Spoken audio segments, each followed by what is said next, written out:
भानुमति और भुवन। ये कहानी भानुमति और भुवन की है। वह बांस की टोकरी बनाया करते थे। उन्हें बेचकर किसी तरह वह अपना गुजारा कर रहे थे। उनके दो बच्चे थे, राजू और रंजू। दोनों पास ही के स्कूल में पढ़ने के लिए जाते थे। गरीब होने की वजह से स्कूल के बच्चे उनका मजाक बनाया करते थे। आ गए जी, कुछ मिला खाने को। बच्चे भूख से रोते रोते सो गए। मुझसे इनकी ये हालत और नहीं देखी जाती। शाम को मंदिर से थोड़ा प्रसाद मिला था, वही खिला के सुलाया है आज। कैसे चलेगा इस तरह? अब तो प्रभु आपका ही सहारा है। प्लास्टिक आ जाने से बांस के टोकरी अब कोई नहीं लेता। आज भी खाली हाथ आया हूँ। क्या बात है भानुमति, सुबह सुबह यहाँ? एक तो रात पर तुम्हारे बच्चे रोते रहते हैं और सुबह तुम दरवाजा पीटने लगती हो। क्या इरादा है? क्यों शांति से नहीं रहने दे रहे हो?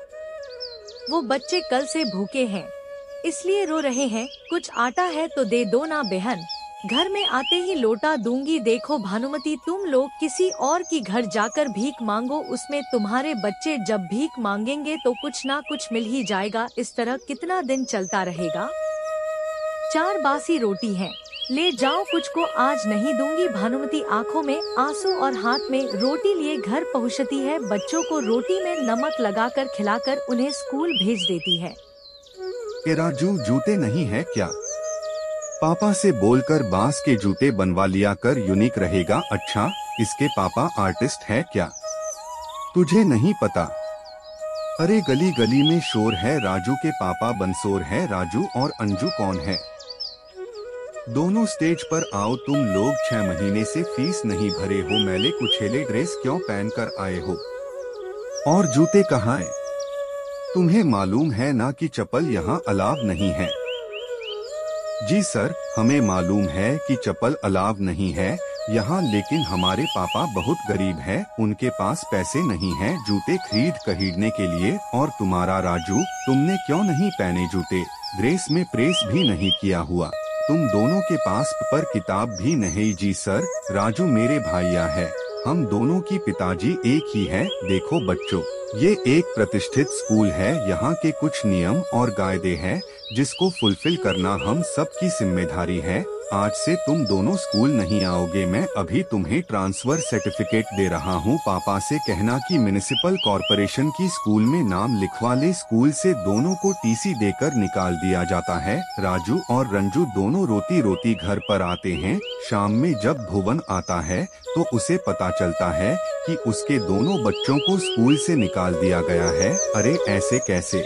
कोई टीसी दे देगा, कल मैं तुम्हारे स्कूल चलूंगा। नमस्ते सर। हाँ बोलिए सर, मैं राजू और रंजू का पिताजी हूँ सर। पैसे के कुछ तंगी है, इंतजाम होते ही दे दूंगा। अच्छा, तो तुम ही राजू और रंजू के पिताजी हो। आज तक कभी भी तुम्हारी फीस टाइम पर स्कूल को नहीं मिली। तुम्हारे बच्चे का पहनावा जोकर जैसा है, पैर में चप्पल जूता कभी नहीं पहन के आए, भटे पुराने बिना प्रेस किए हुए कपड़े। ऐसा हमारे स्कूल में नहीं चलता। तो आप कोई म्युनिसिपल कॉर्पोरेशन का स्कूल देख लो। मैंने उन्हें टीसी दे दिए। गार्ड उन्हें स्कूल के बाहर का रास्ता दिखा दो। प्रिंसिपल की बेइज्जती की आहत से भुवन सड़क पर जा रहा था। किसी ट्रक वालों ने उसे पीछे से टक्कर मार दी। टक्कर लगने से वजह से भुवन की उसे समय मृत्यु हो जाती है।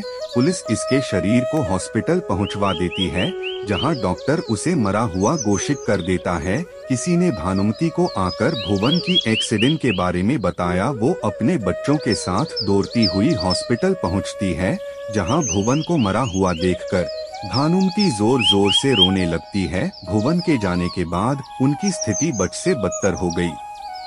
भानुमति, आज भुवन को मरे 3 महीने हो गए। अब तो हम तुम्हें नहीं रख सकते, कुछ दिन की और मोहलत दे दीजिए। क्या होगा, रोज तुम्हारे यहाँ उधारी वाले गाली गलौज करती है। तुम आज किराया दो नहीं तो घर खाली करो। आखिर में भानुमति बच्चों के साथ नानी के घर जाने का फैसला करती है। नानी का इतना बड़ा घर है, लगता है कभी हवेली रही होगी। क्या हमारे नाना जी इतना अमीर थे? हाँ बेटा, लेकिन तेरे नाना जी के पिताजी और तेरे नाना कुछ काम नहीं कर सके और बेच बेच कर जिंदगी चलाई। दोनों के जाने के बाद नानी यहाँ रहती थी, लेकिन उनकी मृत्यु के बाद तो अब ये सिर्फ खंडहर हवेली ही हमारे पास है। दिवाली आ रही है, इस बार हम नाना जी की इस हवेली को साफ सफाई कर दीप जलाएंगे। ठीक है बेटा, इतनी बड़ी हवेली को साफ करने में एक सप्ताह से कम समय नहीं लगेगा। ठीक है माँ, मैं आज से ही काम शुरू कर देता हूँ। राजू को साफ करते करते तीसरे दिन हवेली में एक कमरा मिलता है जिसमें ताला लगा हुआ था। राजू आकर अपनी माँ से पूछता है, माँ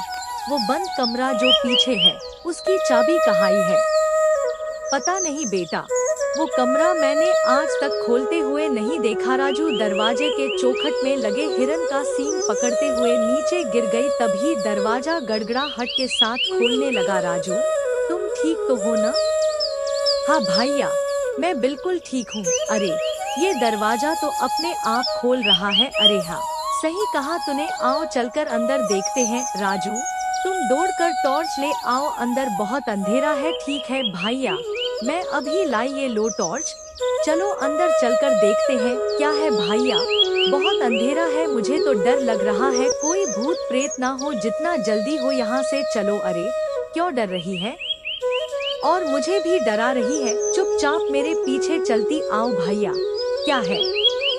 तूने तो मुझे डरा ही दिया। वो देखो सामने क्या है। माँ जल्दी आओ। भापरे कितना सारा खजाना, अब तो हमारी बल्ले बल्ले हो जाएगी। अरे कहाँ हो तुम दोनों? कमरा कैसे खुला? इसमें तो ताला लगा हुआ था। माँ कमरे में आओ, मैं टॉर्च दिखा रहा हूँ। देखो इस कमरे के अंदर हमें क्या मिला है। शायद एक खजाना हमारे पुरखों ने जमा किया हो, ताकि हम लोगों का जब ऐसा दिन आए तो ये खजाना हमारे काम आए। इसलिए शायद मेरे दादाजी और मेरे पिताजी से उन्होंने इसे छिपा कर रखा। हाँ माँ, कब हम भी अमेरों वाला खाना खाएंगे? हाँ भैया, वो भी तीनों टाइम। अब हमें स्कूल फीस भरने के लिए हम भी अब त्योहारों पर नए नए कपड़े पहनेंगे। मुझे भी फुल पेंट और शर्ट के साथ एक कोट लेना है। ठीक है, जो लेना होगा ले लेना। पुरानी खंडहर हो चुकी हवेली को इस दिवाली में रंग रोगन कर दीपों से सजाया जाता है। कुछ देखा आपने जी? कुछ नोटिस किया कि नहीं? क्यों, क्या हुआ? क्या नोटिस करना था?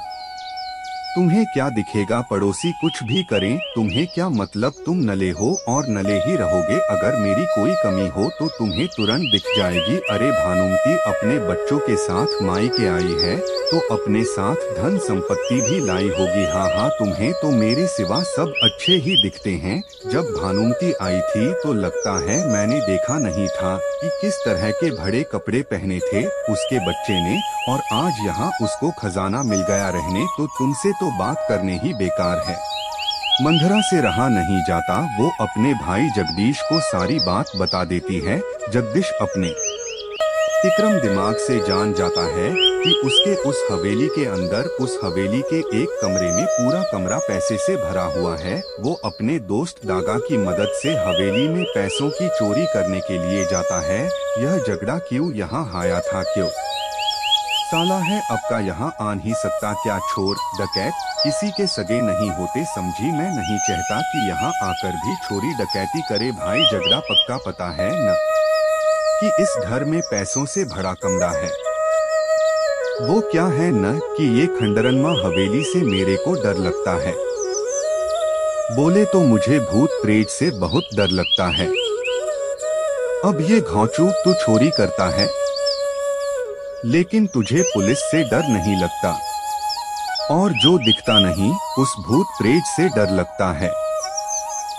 देख जगा भाई, एक तो रात, ऊपर से खंडहर हवेली, डर तो दिल में बनता ही है न मेरे भाई। एक काम कर, प्लान चेंज कर, कल दिन में आकर अपन चोरी करेगा। अब ये घौंचू दिन में सभी जागे होंगे। तू चोरी का प्लान बना रहा है या पिटवाने का? ठीक है भाई, ऐसा कर, तू आगे चल, मैं तेरे पीछे पीछे चलूंगा। मेरे को अभी भी डर लग रहा है। सुना है इस खंडहर हवेली में रात में बानुमती की माँ भूतनी बनके गोंगती है। दोनों धीरे धीरे आगे की ओर बढ़ रहे थे, तब ये दादा का शर्ट पीछे से एक कील में फंस जाता है। दागा को लगता है कि उसे भूतनी ने पकड़ लिया है। दागा जोर लगाकर भागता है। उसकी शर्ट कील में लगने की एक बढ़ जाती है। क्या हुआ? चिल्ला जा रहा है। हम चोरी करने आया, चौकीदारी नहीं कि जागते रहो चिल्लाना शुरू कर दिया। मरवाएगा क्या? एक बार बोल दिया कि पीछे कोई नहीं है, फिर भी तुम डरे जा रहे हो। भाई भूत है। भाई कोई आदमी नहीं जो तुझे दिखाई देगा। ये देख, मेरी शर्ट पीछे से फट गई है। अरे ये तुझ जग्गा और दागा की आवाज है। रुको, मैं अभी पुलिस को फोन लगाता हूँ। नानी का भूत दागा को डराना शुरू कर देती है। भाई उधर देखो। ठक ठक की आवाज करते करते कोई आ रहा है। जान बची तो लाखों पाए। भाई वो खजाना तुझी समान। मैं तो चला। एक कौन है वहां पर? चोर पकड़ो। अदालत हवेली में मिली संपत्ति को पुश्तैनी करार देती है। अब राजू और रंजू पढ़ने के लिए शहर से हटकर राज जी के सबसे बड़े स्कूल में पढ़ते हैं।